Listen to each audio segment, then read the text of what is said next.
네, 클라우드에서는 저희가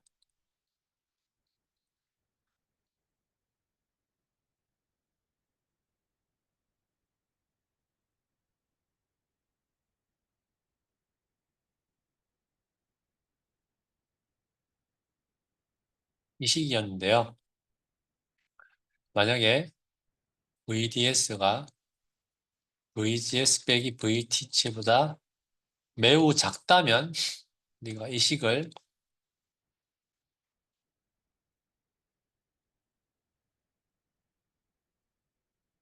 이와 같이 간소화할 수 있다고 얘기했죠.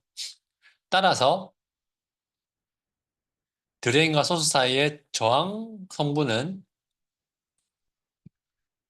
I분의 V의 관계식일 텐데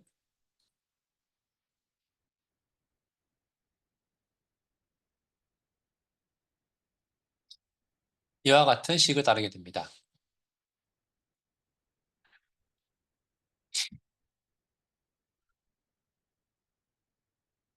우리가 안쪽만 이렇게 봤을 때 이 좁은 영역에서의 이 직선의 기울기의 역수가 이 저항 성분이죠. 왜? Y축이 IDS고 X축이 VDS이니까요. 그리고 이때 Y축의 크기가 우리가 2분의 1 µc L분의 W VGS 빼기 VTH 제곱이라고 우리가 도출할 수가 있는데요. 그럼 그 이후에 영역은 우리가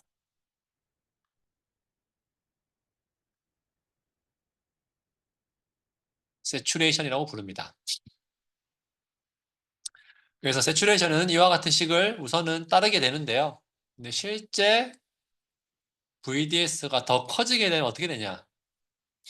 실제로 좀 더 커지게 되면은 이 채널이 핀치 오프를 넘어서 더 좁아지죠. 그럼 이 L은 심지어 더 좁아집니다. 그래서 이 더 좁아지는 이 영향을 우리가 이와 같이 쓸 수 있는데요. L 빼기 델타 L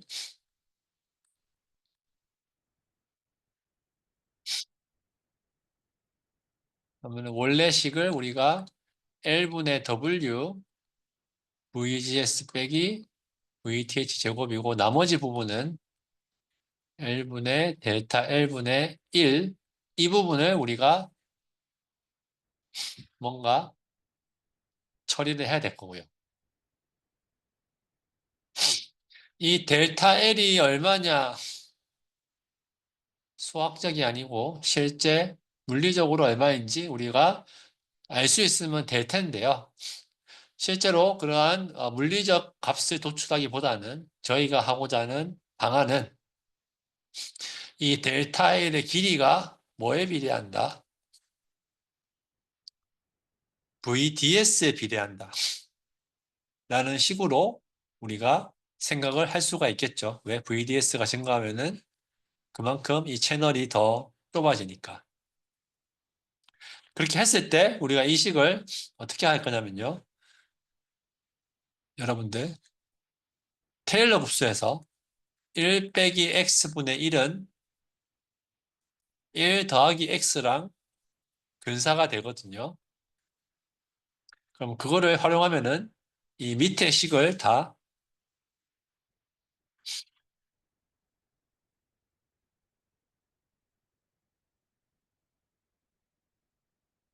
이와 같이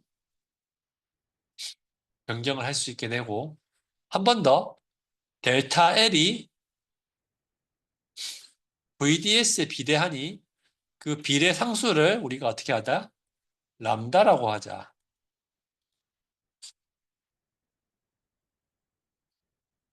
그래서 이 부분을 우리가 채널 랭스 모듈레이션이라고 부릅니다. 채널이 좁아짐에 따라서 길이가 짧아지고 그거에 따라서 전류는 커지고 그래서 실제로 세츄레이션에 대해 전류식은 기울기가 없지는 않고요. 약간 있습니다.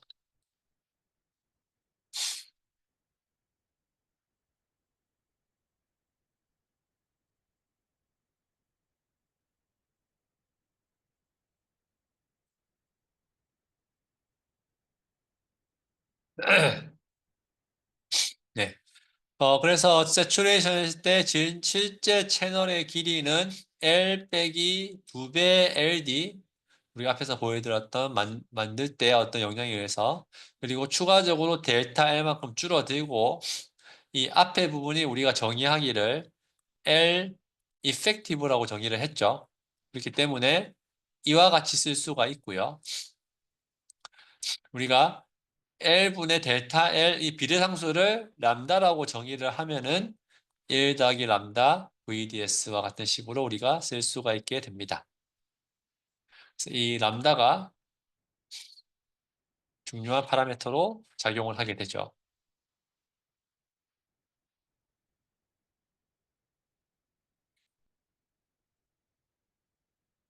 잠깐만요.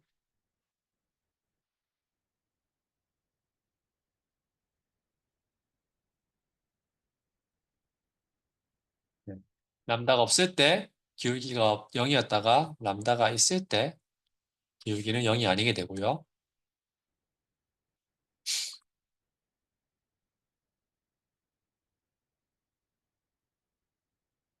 네.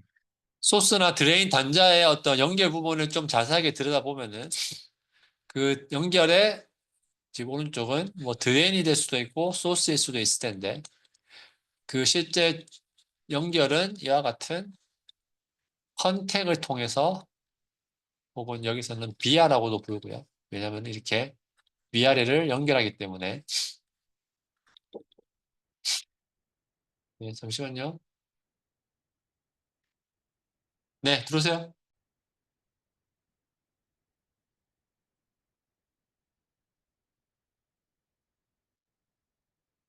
네.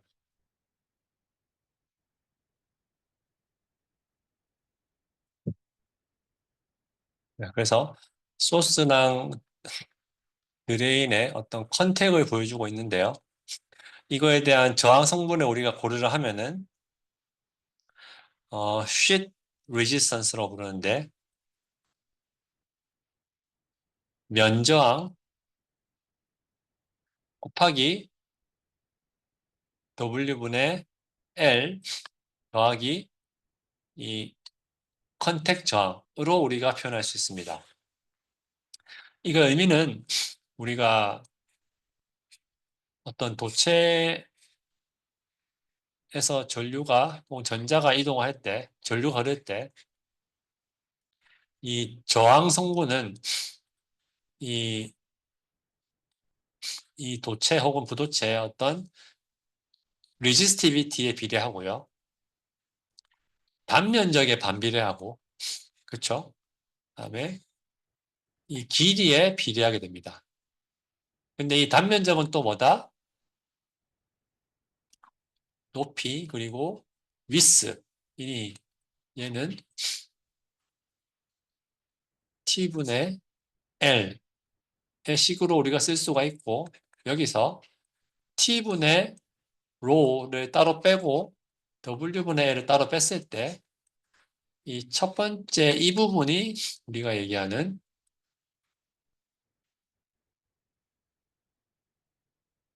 면저항입니다. 면저항. 그래서 지금 여기에 의도는요. 이 식 자체를 의미하고 이 컨택에 의한 혹은 이 연결에 의한 저항 성분도 우리가 실제로는 고려를 해야 된다. 그 얘기를 얘기하고 있습니다. 네. 수식을 저희가 다시금 정리해 볼게요. 트라이오드에서는 이와 같은 식을 가지고 있고, 세츄레이션일 때는 우리가 채널 변조 효과를 고르려면은 이와 같은 식을 가지고 있고, 문턱 전압이란 거는 제가 아까 정의는 하지 않았는데요. 트랜지스터가 켜지기 위한 전압을 우리가 문턱 전압이라고 부르는데, 이 문턱 전압의 어떤 물리적인 크기는 뭐에 좌우되냐? 모스펫이잖아요. 메탈 옥사이드 세미컨덕터. 메탈과 세미컨덕터 사이에 게이트와 혹은 게이트와 서브스트레 사이에 워크 펑션 디퍼런스만큼 전압을 저희가 인가해 줘야 되고요. 디플리션 영역에 인가되는 차지만큼 인가를 해줘야 되고요. 추가적으로 우리가 뭘 인가해 줘야 되냐면은 원래 P타입 기판이었잖아요. P타입 기판을 N타입으로 바꿔줘야 되기 때문에 그 페르미의 이동 정도에 따른 식인 이 파이 F의 두 배를 우리가 인가해 줘야지 우리가 N 채널을 혹은 채널을 만들 수 있는 전압이 됩니다. 그래서 문턱 전압은 이 세 개의 합으로 우리가 표현을 할 수가 있고요. 이거를 우리가 또 TH0이라고 하는 거는 아무런 전압 인가 없이 기본적인 문턱 전압의 정의고요. 실제 문턱 전압은 소스와 바디 사이의 전위차에 의해서도 좌우가 되고요. 이거를 우리가 바디 이펙트라고 부릅니다.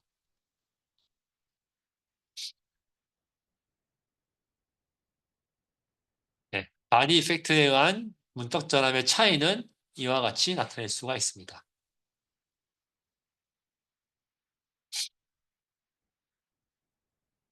소신호 등가 모델, 세츄레이션 리전.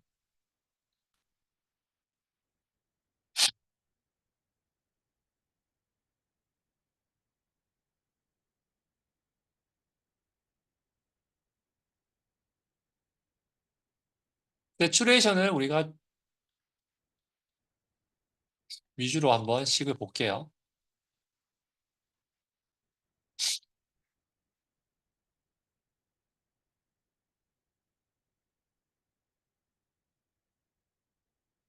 사실 뒤에는 무시해도 되는데요. 우리가 뭐 입력 어디인가일지 모르겠지만 VGS를 입력이라고 하고요. IDS를 출력이라고 한다면 입력 대 출력 관계식이 제곱이네요. 그러면 얘는 비선형 소자입니다. 그래프를 그리면 우리가 선형 소자는 선형 성분은 이렇게 직선이어야 되는데 트랜지스터는 2차 함수니까 비선형이죠. 근데 이 2차 함수를 우리가 선형화 시켜야 된다. 하고 싶다. 그럼 어떻게 해야 됩니까? 2차의 필요도 없고요. 비선형 함수를 우리가 선형화 시키고 싶으면 어떻게 해야 됩니까?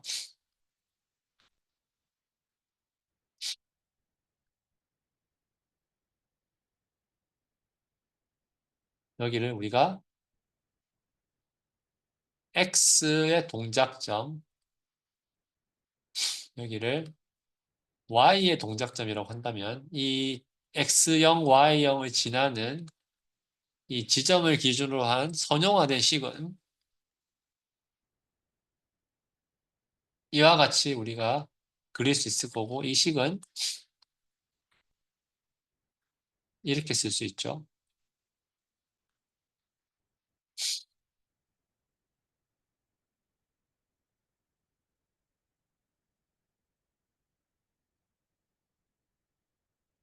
X형, Y형의 지점에서의 이 미분값을 기울기로 하고 X형, Y형을 지나는 이 식이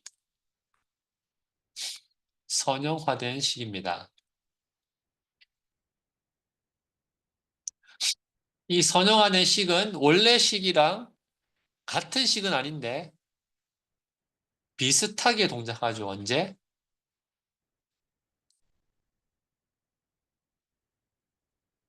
좁은 영역에서.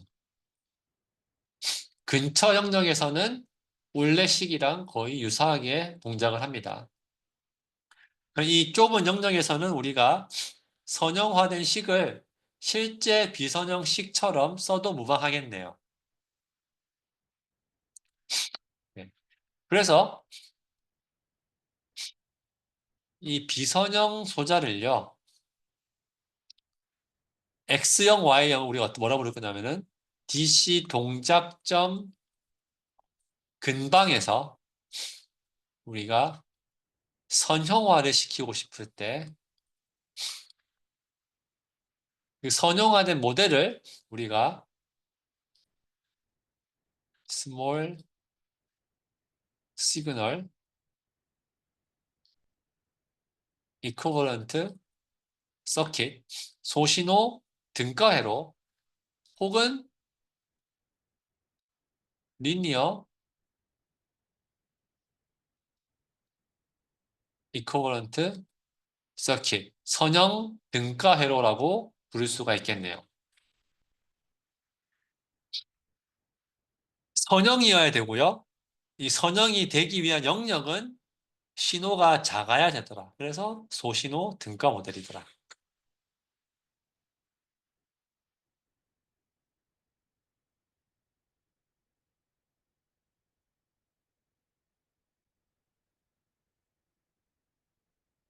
그래서 이 소신호 등가 모델은 동작점에서 우리가 바라보는 모델입니다. 그 동작점의 의미는 뭐다?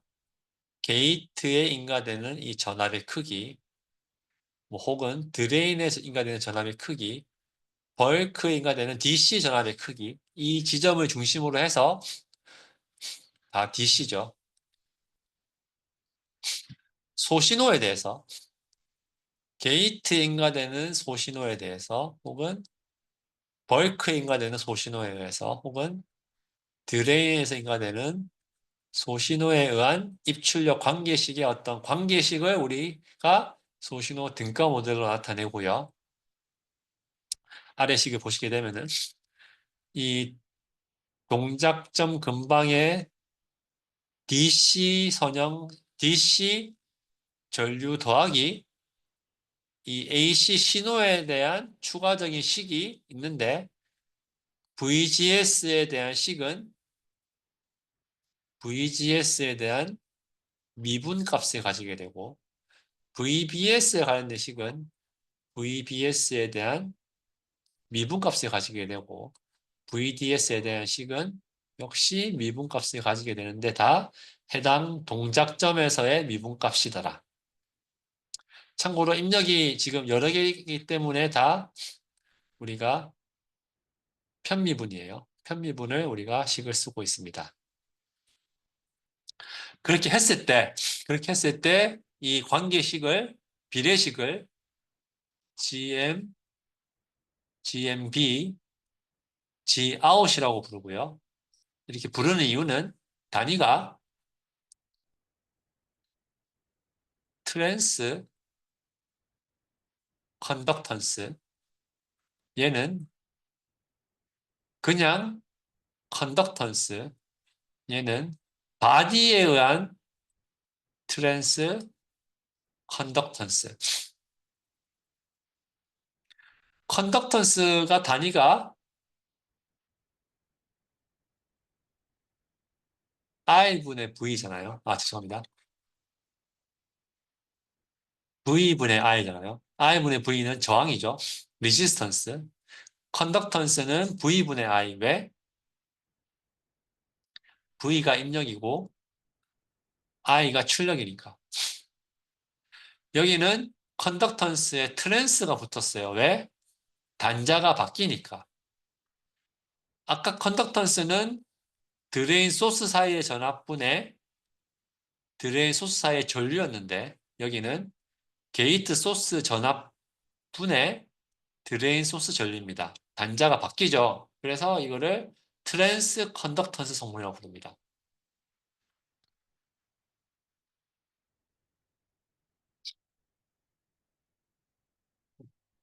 네. 그럼 이 트랜스 컨덕턴스를 우리가 어떻게 쓸 수 있다? 어떻게 도출할 수 있다? 미분값으로 도출을 할 수가 있고 도출을 해보니 GM은 이와 같은 식을 가지고요. 바디 트랜스 컨덕턴스는 식이 좀 복잡한데 우선은 GM에 비례하되 GM보다 대략 20%에서 30% 정도의 작은 값을 가지더라. 바디에 의한 트랜스 컨덕턴스는 GM보다는 작더라. 그래서 우리가 가끔은 무시하고요. 무시할 수 없을 때는 어, 고려해서 계산을 하기도 하고요. 컨덕턴스는 컨덕턴스는 우리가 람다 곱하기 IDS의 값곱으로 나타낼 수가 있습니다. 그 얘기는 아웃풋 저항은 컨덕턴스 역수잖아요. 그러니까 람다 IDS분의 1로 나타낼 수도 있네요.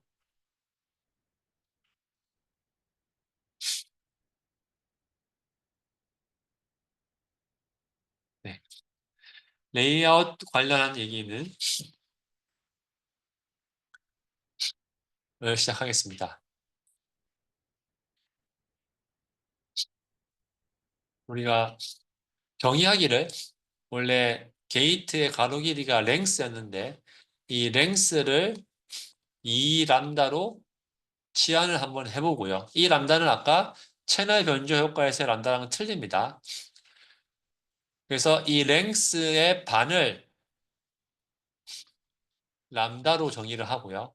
이 람다를 기본 사이즈로 해서 모든 어떤 룰들을 다 정의를 했을 때 우리는 이를 람다 룰이라고 부르고, 네, 부르고요. 소스와 드레인의 면적과 페리미터를 봤을 때 면적은 뭐죠? 가로 곱하기 세로. 그러니까 지금 소스나 드레인 보게 되면은 가로가 4람다, 두께가 W이니 면적은 4람다 곱하기 W. 페리미터는 써드릴게요. XY인데 면적은 XY, 페리미터는 2X 더하기 2Y죠. 4람다의 2배는 8람다. 근데 W의 2배는 2W인데 여기는 W라고 적었습니다. 이유는 게이트와 붙어 있는 부분은 고려하지 않습니다. 게이트와 붙어 있는 부분은 고려하지 않기 때문에 여기서는 2 대신에 1 값을 쓰게 됩니다.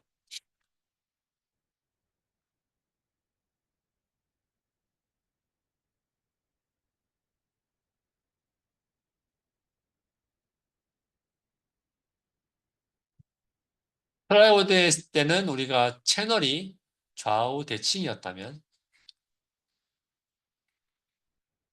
세츄레이션에서는 채널이 핀치오프가 일어나죠.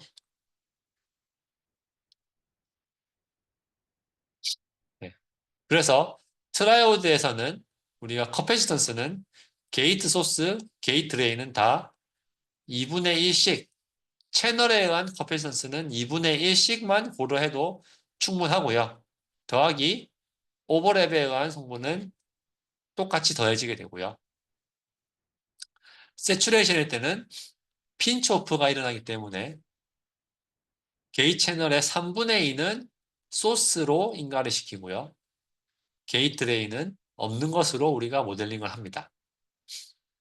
소스 바디, 드레인 바디는 디플리션 영역에 의한 커패시턴스고 당연히 면적에 비례하고 페리미터에 비례하는 어떤 관계식으로 나타내고 있습니다.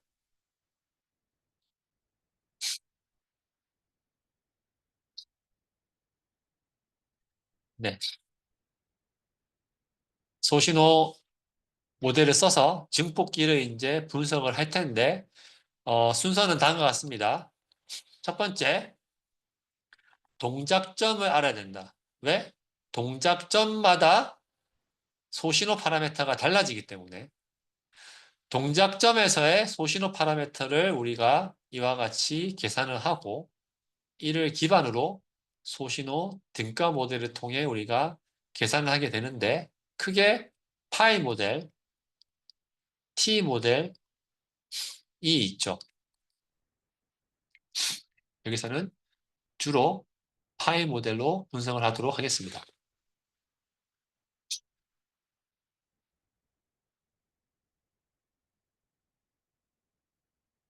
네.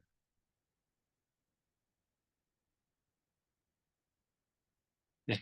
여기까지 소신호 등가 모델에 대해서 강의를 하였습니다. 수고하셨습니다.